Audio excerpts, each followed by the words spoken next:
Hey, welcome back to the channel. Today we're diving into classical realism, one of the foundational theories in international relations. If you're just getting started with IR, understanding realism is a must. Classical realism, rooted in the work of thinkers like Hans Morgenthau, argues that human nature is the core driver of international politics. According to Morgenthau, humans are inherently power-seeking, and this natural desire for power influences the actions of states.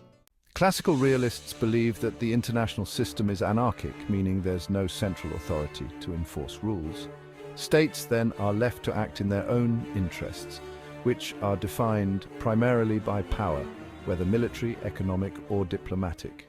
Let's look at World War II as an example. Classical realists would argue that the war was driven by the power-seeking nature of states. Germany, under Hitler, sought to expand its territory and power, leading to direct conflict with other states. The actions of Germany, Italy, and Japan reflect a classic desire for dominance. Another great example is the Cold War between the United States and the Soviet Union. Both superpowers were driven by an inherent need to expand their influence and power globally, which led to a prolonged arms race, proxy wars, and constant tension. This was not just about ideology, it was about balance of power.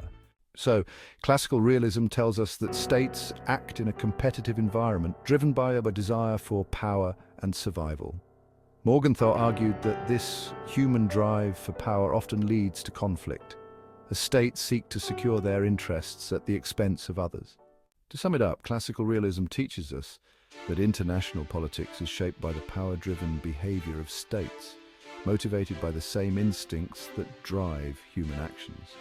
If you're looking at global conflicts or power struggles, this theory is a solid lens to understand why states act the way they do. Thanks for watching, and don't forget to like, subscribe, and leave a comment on what theory you'd like to explore next.